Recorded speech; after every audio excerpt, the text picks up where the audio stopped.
Mike Rocheleau, I'm the Executive Vice President for PTA Plastics. We're an injection molder, medical device manufacturer.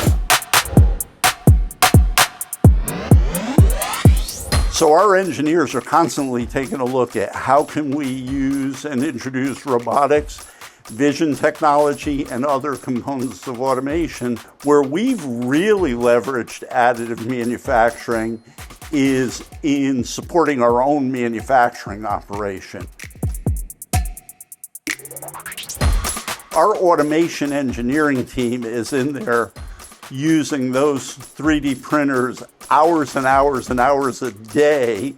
So they're looking at building fixtures, they're looking at building tooling that goes on our robots, modify designs quickly to change things up quickly, to get them out to the shop floor quickly. We're also using the 3D printing additive manufacturing capabilities for fixturing measurement components within our metrology lab.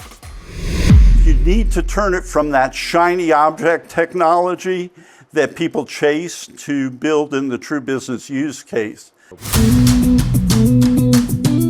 That's where we got our first round of exposure to CCAT's capabilities. We were one of the first people that was granted, and we won one of those $100,000 awards. So we committed about $200,000 of PTA money with that $100,000 grant. You need to budget another third of that into training people.